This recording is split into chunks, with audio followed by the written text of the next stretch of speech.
कार्यक्रम के पुण्यार्चक हैं श्री राजेंद्र प्रसाद जैन, श्रीमती ममता जैन, श्री प्रशांत जैन, श्रीमती दिव्या जैन, पारस जैन, श्री भरत जैन, श्रीमती सौम्या जैन एवं समस्त परिवार, मुंबई। रसोइये अलग होते हैं और परोसने वाले अलग होते हैं। महाराज, ऐसे ही दान देने वाले अलग होते हैं और दान का सदुपयोग कराने वाले अलग होते हैं। आप सब दानदाता हो कि नहीं? हाँ, बोलो तो सही। अब दे, अब तो बन गए, अब बोलने में क्या जा रहा, संकल्पित हो गए। महाराज, हमारे सामने माइक नहीं तो हम बोल देते, माइक आ जाए तो फिर छोड़ते नहीं है, और जब बुलवाओ तो बोलते नहीं है। आप लोग सब दानदाता हैं कि नहीं? हाँ, अच्छे से तो बोलो। हाँ, डांटे तभी बोलोगे क्या? दान दाता होना अलग बात है, लेकिन दान का सदुपयोग कराना अलग बात है। आप तो जैसे मान लो वो रसोईया बहुत सारे व्यंजन बना के रसोई घर में चला जाए और कोई खाने वाला ना हो तो किस काम का? खाने वाले भी बैठे हैं, बना हुआ भी रखा है, लेकिन परोसने वाला ना हो तो किस काम का? ऐसी आयतन का निर्माण होने जा रहा है और आयतन में धन लगाने वाले यहाँ बैठे हैं, लेकिन उस धन का सदुपयोग कराने वाले ना हुए तो तुम्हारा धन किस काम का? आप तो दे के फ्री हो गए, लो हमने दे दिया, आपका सम्मान भी हो गया, लेकिन उनका कौन जो आपके धन की रक्षा करें, धन का सदुपयोग हो ये भाव करें, धन अपव्यय ना हो जाए ऐसी चिंता करें, और ये सब कुछ करना अपने घर द्वार को छोड़ के करें, उनका सम्मान कौन करेगा? उन सब कार्यकर्ताओं का बहुत बड़ा योगदान होता है जो आपके दिए हुए धन को अपव्यय से बचाते हैं और सदुपयोग में लगाते हैं। और इतना सब कुछ होने के बाद तिरस्कार भी झेलते हैं। किसी के नाम यहाँ से वहाँ हो जाएं तो जिसका सम्मान हुआ था वो उसको बदनाम करने के लिए तैयार रहता। होता कि नहीं होता? कितनी बड़ी जिम्मेवारी है। इस जिम्मेवारी को दान देने वाला नहीं समझ सकता, वही समझ सकता है जो दान का सदुपयोग कराने का जिम्मा अपने कंधों पर लिया है। एक आध सेशन ऐसा भी तो होना चाहिए जो दान का सदुपयोग कराने में अपना समय दे रहे हैं, उनका भी सम्मान हो। कितने लोग लगेंगे? 2-4 व्यक्तियों से काम नहीं लगेगा। यदि दान दाता 200-400 हैं तो 200-400 के दान को व्यवस्थित कराने के लिए और अपव्यय से बचाने के लिए और समय पर काम कराने के लिए कई ऐसे कर्मठ साधकों की आवश्यकता होगी जो उस आयतन के निर्माण की साधना कई महीनों तक करेंगे। महाराज तो आए, चातुर्मास के बाद चले जाएंगे। महाराज आपने तो कहा पूरा नहीं पूरा विश्वास करा के जाएंगे, प्रारंभ करा के जाएंगे, लेकिन पूरा करा के बैठे रहेंगे क्या? कोई कारीगर हैं, मिस्त्री हैं क्या? हाँ। उसके बाद हर व्यक्ति का जिम्मा है। किसी का वहां पर फील्ड पर रह करके धूप सहन करने का जिम्मा है, तो किसी के छांव में जाकर के वहां पर एक कायोत्सर्ग करने का जिम्मा है कि नहीं? बताओ। ये सब वो कार्यकर्ता हैं जिनके मनोयोग जब वहां लगेंगे तब जाकर प्रयोग वो सफल होगा, जिसको सफल करने का आशीर्वाद पूज्य गुरुदेव ने हम सबको दिया है। महाराज, बाकी सब ठीक है, सुन रहे हैं, अब सब ठीक होता जा रहा है, खाते वही भी ठीक ठीक हो रहे हैं। खाते वही थे क्या? खाते वही? खाते वही थे जिनके पास सामने होता था।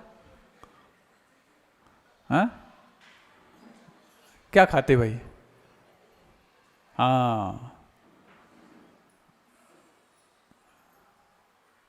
जब बड़े बड़े आयोजन होते हैं तो उन बड़े बड़े आयोजनों में एक साथ कई सारे लोग आ जाते हैं। उसके बाद जब वो सब चले जाते, उसको समेटना छोटा काम है क्या? जब बहुत जोश और जुनून रहता है, सोचो जब कुंडलपुर में जब पंचलानक हुआ 2 साल पहले, अचानक गुरुदेव ने घोषणा कर दी अगले हफ्ते से चालू होना है, तो सारे कमेटी वाले सांस फूलने लगी, कैसे होगा, अंतर्राष्ट्रीय स्तर का होना और 1 हफ्ते बाद, अभी तो 2 महीने की बात सुनी थी, अप्रैल में होने वाला अचानक फरवरी में हो गया। गुरुजी ने यही कहा, ना मत कहो, हाँ की कुबत देखो, दंग रहोगे। बस ये ब्रह्म वाक्य बन गया और 1 हफ्ते में अंतर्राष्ट्रीय पंच कल्याणक होने लायक वहां पर माहौल तैयार हो तो गया। जब गुरुजी का विहार हो गया, संघों का विहार हो गया, उसके बाद समेटने में कितने महीने लगे थे बताओ? ऐसे ही अचानक जब साधु आते हैं, सब कुछ आते हैं, गुरुजी आए थे, उस समय बहुत सारे लोगों ने अपने अपने भाव प्रकट किए। भाव प्रकट वालों को भी कोई चिंता नहीं थी, और जो उनके भावों को अंजाम दे रहे थे उनको भी चिंता नहीं, गुरुजी का आशीर्वाद है। लेकिन इसी बीच में सबने अपने अपने भाव प्रकट किए, सबने दिए होंगे, सब विश्वास उस समय भी था, तो विश्वास आज भी होना चाहिए। उस समय भी किस पे विश्वास किया था? गुरुजी पर किया था। तो गुरुजी पे विश्वास करने का मतलब है उनसे जुड़ा हुआ हर व्यक्ति विश्वास के योग्य है, उस पर भी विश्वास करो। क्योंकि इन सबने यदि उनको गुरु नहीं माना होता तो हमारे अकेले गुरु मानने से क्या हो जाता? उनको विश्वसनीय गुरु मानने में सबका विश्वास काम बन किया है, तो वो गुरु के विश्वास पात्र भी तो हैं, जो उनके भावों को, उनके आशीर्वाद को सफल बनाने में लगे हैं। तो यदि गुरु के विश्वास पात्र हैं, और यदि गुरु हमारे विश्वास पात्र थे, तो उनका विश्वास पात्र भी हमारा विश्वास पात्र होना चाहिए। सुन रहे हैं? अलग ढंग से हम बात कहने जा रहे हैं। हालांकि एक दिन हमने कहा था, घर गृहस्थी में अथवा पान ठेले पे या तो दुकान के ठियों पर आप लोग अच्छी बातें करेंगे, कर रहे होंगे ना, ऐसा विश्वास हम कर लें? हाँ, 3-4 दिन पहले कहा था ना, अच्छी बातें करेंगे। हम ये नहीं कहना चाह रहे कि आप अभी तक अच्छी नहीं करते थे, लेकिन अच्छी बातें अब शुरू करेंगे। 4 दिन पहले हमने कहा था, शुरू हो गई अच्छी बातें। महाराज संकल्प पत्र भरवा दो। हर चीज के संकल्प पत्र हैं क्या? दान का भी, विधान का भी, और अच्छी बातें करने का भी। ये संकल्प शक्ति हमारे जीवन में आदत के रूप में आ जाए। अब इन छोटी छोटी बातों के लिए क्या संकल्प की आवश्यकता, और इनके अभाव में हमारा पतन, हमारा पाप वर्धन, दुखों का अर्जन यदि हो रहा है, ये पक्का विश्वास हो गया है, तो इन बातों से बचने में दिक्कत क्या है? महाराज सुनते हैं, गलती करने वाला गलत तो होता ही है, लेकिन गलती को सहन करने वाला भी कम गलत नहीं होता। हो, तुमने बहुत गलती सहन कर ली, तुम इतनी गलती सहन कर चुके कि तुम्हारे लिए अब थानेदार और ठेकेदार बनने की आवश्यकता है। किसकी? खुदाई की, दूसरों की नहीं। दूसरों की तुम एक गलती बर्दाश्त नहीं करते, और खुद की अनंत काल से बर्दाश्त करते आ रहे हो। अच्छा ये बताओ, जो व्यक्ति खुद के लिए बरसों से भोजन बनाता हो, तो क्या किसी दूसरे के लिए एक दिन भोजन बनाने में दिक्कत होगी उसको? होगी क्या? एक व्यक्ति को एक बार भोजन कराने में कोई दिक्कत होगी, जब खुद के लिए तुम वर्षों से करते आ रहे। ऐसे ही खुद की गलती अनंत काल से सहन करते आ रहे, तो दूसरे की गलती सिर्फ एक बात सहन करने में तुम्हें दिक्कत क्यों होती है?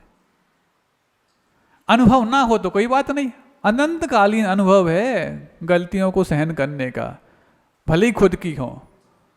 तो दूसरे की एक आध बार सहन करने का यदि तुम्हारा अनुभव काम कर जाए, तो हमें लगता नहीं है कि हर पान ठेले पे और ठिये पे और घर में अच्छी बातें होने लग जाए।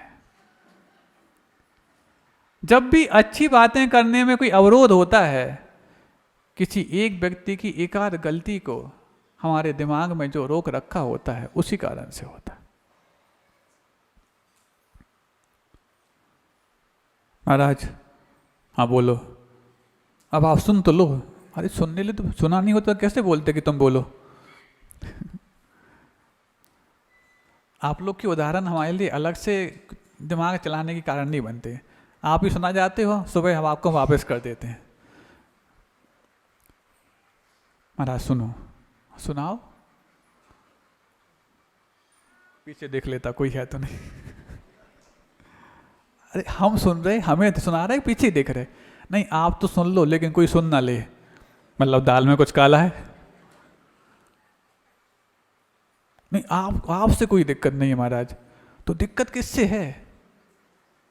वो जो सुन लेगा उससे। वो सुन लेगा तो अच्छी बात है, जब आप हमें सुना सकते हो, उसको सुनाने में क्या दिक्कत है? वही तो बात है महाराज, उसमें इतनी हाजमा नहीं है उसका कि सहन कर पाए। तुम्हारा हाजमा खराब है, सहन नहीं कर पा रहे, तो हमारे ऊपर उगलने आ गए। उसके हाजमे की बात करता तू। महाराज हम तुम आपसे कह रहे, कोई से कही हो नहीं। ये सबसे बड़ी मूर्खता होती है। महाराज तो कोई से नहीं कहेंगे, लेकिन मान लो आप किसी, भाई हम तुमसे बोल रहे, कोई से कही हो नहीं। अरे वो बात इतनी सीक्रेट थी, तो तुम अपने तक सीक्रेट रखते। अब उस व्यक्ति को जिसको उसकी सीक्रेसी का कोई महत्व पता नहीं है, तुम उसके हवाले वो बात करके उम्मीद करो कि वो कोई से बताएगा नहीं। ये तो मूर्खता है। ये भी हम तुमसे कह रहे, कोई से कहना नहीं। आपके लिए उस बात का महत्व था, आप हजम नहीं कर पाए, उसको तो वैसे महत्व नहीं है। जब तुम्हें डायरिया हो गया तो उसको तो लूज मोशन हो ही सकते। शब्द गलत भले ही है लेकिन सही है। ऐसे कहते कहते एक कान से दूसरे कान तक, दूसरे कान से तीसरे कान तक बात पहुंच जाती है, और बस यदि कहना ही है तो एक कान से दूसरे कान तक पहुंचाने लायक दूसरों की अच्छाई कहो, ताकि तुम्हारी बैरी को भी लगे कि अब मेरी अच्छाई दूसरी जगह होने लग गई। वैरी के बारे में तुम बहुत आसानी से उसका बैर खत्म करने का काम कर सकते हो। तुम मंच पे आके उसकी तारीफ करोगे, उसको कोई मतलब नहीं, लेकिन तुम उसके परोक्ष में उसकी तारीफ करने लग जाओ और उन व्यक्तियों के सामने करने लग जाओ जिसको पछती नहीं है, तुम्हारा बैर खत्म हो जाएगा। समझ रहे हो? इसका मतलब है बैर समाप्त करना बहुत आसान है, और आज तक समाप्त नहीं हुआ है तो तुम्हारे ही कारण नहीं हुआ है। तुम ही नहीं चाहते हो कि तुम्हारा बैर समाप्त हो। हम तो चाहते महाराज, कितनी बार तो क्षमावाणी कार्ड दे आए। क्षमावाणी कार्ड डस्टबिन की शोभा बढ़ाए हैं, वीरों की शोभा नहीं बढ़ा पाए। क्योंकि तुम वीर होते तो बार बार क्षमावाणी कार्ड की आवश्यकता होती ही नहीं। वीर तो वो होता है एक बार क्षमा ऐसा मांगता है कि सामने वाले के बैर को अनंत काल के लिए जो था समाप्त करके उसको पानी पानी कर देता। ये वीरता है। महाराज हम तो अंदर से बिल्कुल चाहते हैं, वो चाहते ही नहीं, हमें देख के पता नहीं क्या आंखें बिल्कुल घूरता ही रहता है। अच्छा वो घूरता है पक्का? बिल्कुल महाराज घूरता ही रहता है। तो तुम जब वो घूरता है तुम क्या करते हो उसको देख? तुम भी तो देखते रहते हो कि घूर रहा कि नहीं घूर रहा। तो तुम्हारा देखना देखना है, उसका देखना घूरना है। तुम्हारा पूरी गलती हम नहीं मान लें क्या? अभी तक तो तुम पूरी उसकी मान रहे थे, कुछ तो अपनी मानना शुरू करो। महाराज मानते हैं 99 गलती हमारी है, एक तो उसकी मानो। तुम जो एक जो उसकी मानो जो कह रहे हो, ये 99 से बढ़ के उसको परोस डाल रहे हो। ऐसा भी तो कहते मेरी ही 99 गलती, उसकी तो मात्र एक है। तब लगता कि तुमने उसको एक माना है। 99 अपनी मान ली, उसकी तो एक मानो। तुम एक में इतना वजन पटक रहे हो कि 100 से बढ़ के है वो। समझ रहे हो? ये टोन, ये आपके अंदर भावों को प्रस्तुत करने वाली एक विधि है। वचन तो बहुत अच्छे बोल लेते हो, लेकिन टोन अच्छी नहीं हो पाती। दिन रात करते मरे जा रहे हैं महाराज। महाराज तो जिंदा हैं।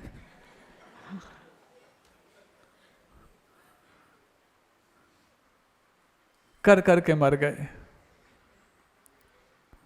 तो कम से कम एक बार मर के कुछ कर जाओ। तुम कर कर के मर रहे ना, एक बार मर के कुछ कर जाओ। मर के कर क्या करेंगे महाराज? अरे तुम समाधि मरण कर जाओगे तो तुम्हें कुछ करने लायक बचेगा ही नहीं, इतना कर जाओगे। वो हम कितने बार तो भावना भाई आपके सामने समाधि मरण हो, दुख खो कम खो वो ही लाओ।